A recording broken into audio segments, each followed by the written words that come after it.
সকালবেলায় গরম খবর কি গরম খবর? দল বদলাইছে উতবা, নেতা মানুষ মুহাম্মাদের দলে চলে গেছে আবু জাহেলের দল থেকে।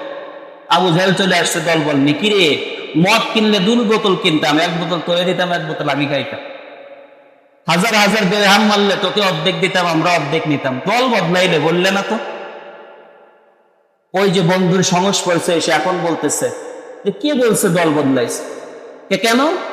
এইগুলো কথাগুলো কি মিথ্যা? সাংবাদিকরাও প্রচার করে দিচ্ছে, এটা কি মিথ্যা কথা? ভাই না, ওটা তো আমার বাস্তব কালেমা ছিল না, ওটা ছিল আমার রাজনৈতিক কালেমা।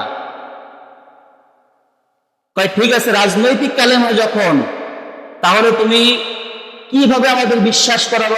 লাখ উপজার কসম দিয়ে বলতেছে রাজনৈতিক কালেমা। এইভাবে বললে হবে না।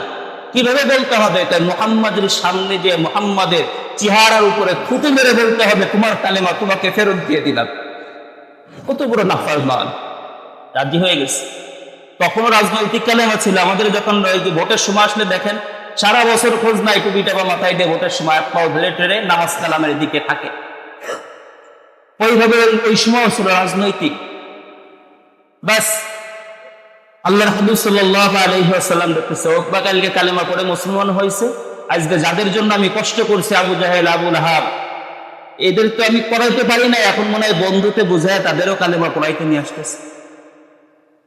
দূর থেকে আল্লাহর হাবিব সাহাবায়ে কেরামদেরকে নিয়ে নসিহত করতেছেন। দেখেন দূর থেকে উকবা আসতেছে বন্ধুদের নিয়ে, মনে বড় আনন্দ।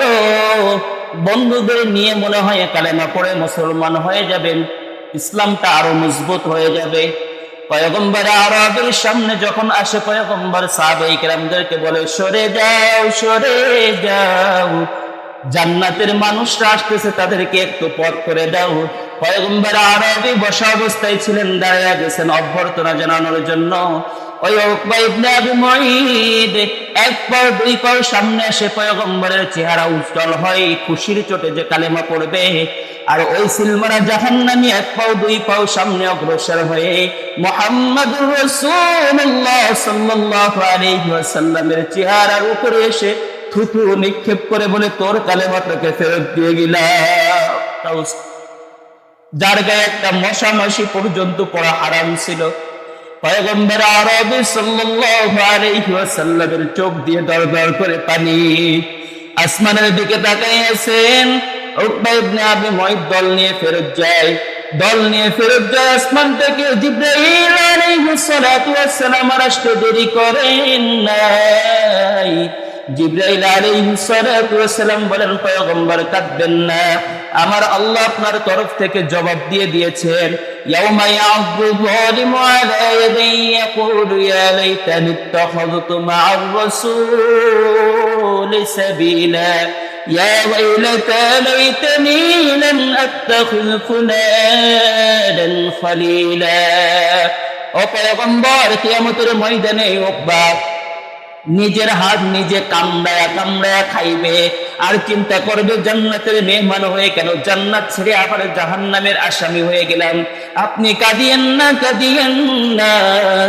কিয়ামত পর্যন্ত শুধু উকবা নাই, উকবার যে জাতিগুলা থাকবে, উকবার মতো ধরন যাদের থাকবে, যখন তাদের স্বার্থে বাঁচবে, ইসলামের দিকে উন্নতি করবে, স্বার্থ শেষ, নামাজও শেষ, ইসলামের উন্নতিও শেষ, মসজিদ মাদ্রাসার উন্নতিও শেষ, আলেমদেরকে গাড়ি দিবে, সমস্ত দিক দিয়ে যারা নামাজ পড়ে টিটকারি করবে, দাড়ি রেখে টিটকারি করবে, কিন্তু নামধারী মুসলমান জেনে নেন উকবা যেমন করে তার হাত কামড়ায়া খাইবে আর আফসোস করবে, ওর দলের যারা সাথে থাকবে তাদের একই অবস্থা হবে।